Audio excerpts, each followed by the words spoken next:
সুপ্রিয় বন্ধুরা, সবাইকে স্বাগত জানাচ্ছি তোফা মিডিয়ায়। আমরা আজকে আলোচনা করব মন ভালো রাখার জন্য যে সকল হরমোন নিঃসৃত হয় সেই হরমোনগুলো নিয়ে।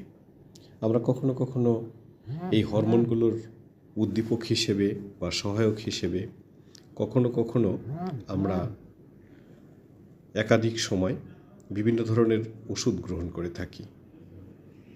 কখনো কখনো মানসিক রোগ বিশেষজ্ঞ, কখনো কখনো বা অন্যান্য হরমোন বিশেষজ্ঞ এ সকল ওষুধ দিয়ে থাকেন। আবার কখনো কখনো নিজ অভিজ্ঞতা থেকে এক একজন মানুষ এই কাজটি করে থাকেন। আমরা মূলত আজকে আলোচনা করব আমাদের শরীরে যে সকল হরমোন আছে সেগুলোকে আমরা নিজে থেকে কিভাবে তৈরি করতে পারি। এই প্রসঙ্গে আমরা মনে করি কবিগুরু রবীন্দ্রনাথ ঠাকুরের সেই বিখ্যাত কথা, সুখ বা আনন্দ থাকার জন্য অনেক হরমোনের প্রভাব আছে।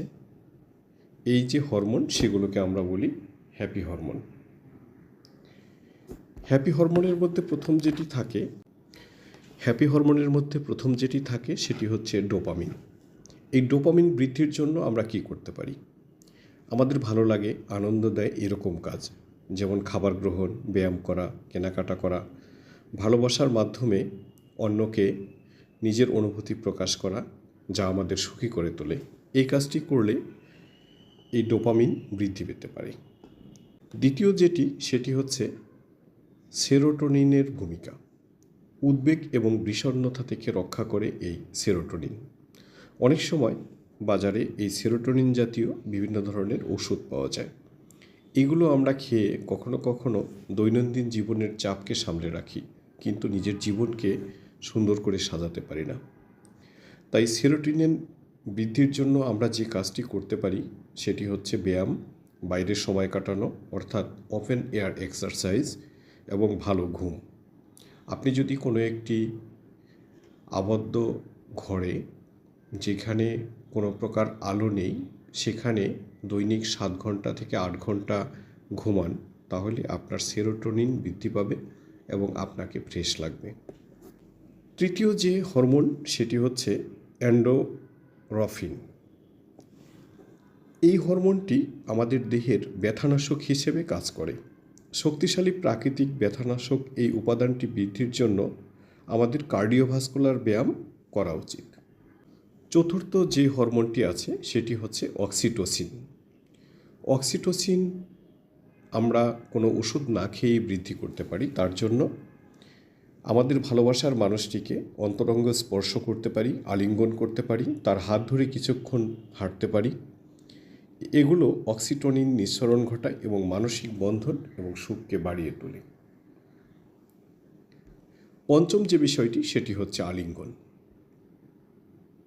ধর্ম থেকে শুরু করে জীবনের প্রতিটি অঙ্গে বৈধ আলিঙ্গন আপনার জীবনকে সুন্দর করে সাজিয়ে তুলতে পারে এবং আপনার অক্সিটোসিনকে শরীরের মধ্যে বৃদ্ধি করে দিতে পারে, যা মানসিক শান্তি এবং সুখ বয়ে নিয়ে আসবে।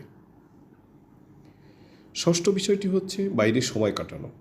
প্রকৃতির মধ্যে সময় কাটালে আপনার সেরোটোনিন এবং অন্যান্য মানসিক স্বাস্থ্যের যে সকল হরমোন সেগুলো বৃদ্ধি পায়।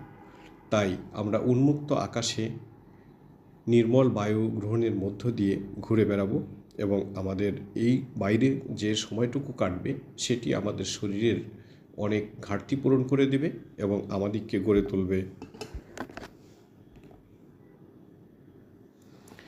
বাইরে সময় কাটানো।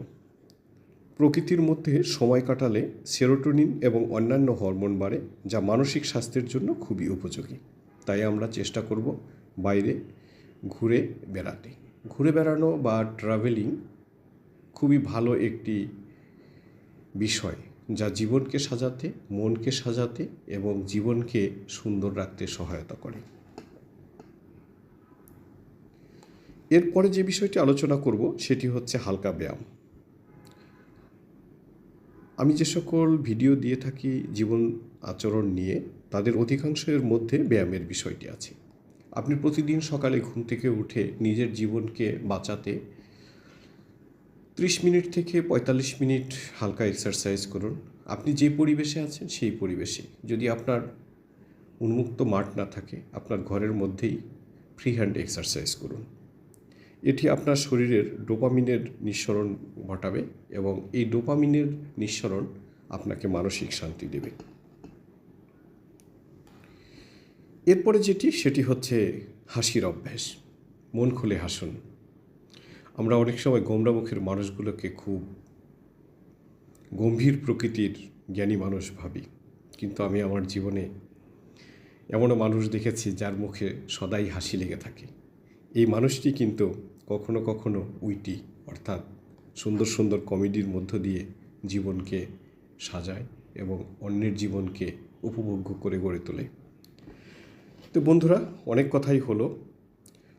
আমরা অনেক সময় মানসিক চাপ কাটানোর জন্য আমাদের পারিপার্শ্বিক যে জীবন আছে, এই জীবনের বাইরে আরেকটি জীবনে কিছুটা সময় কাটাতে পারি।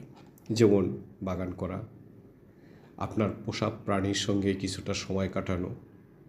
দেখবেন উন্নত দেশের মানুষগুলো কুকুরের সঙ্গে দৌড়ায়। এটির কিন্তু অনেক উপযোগিতা আছে।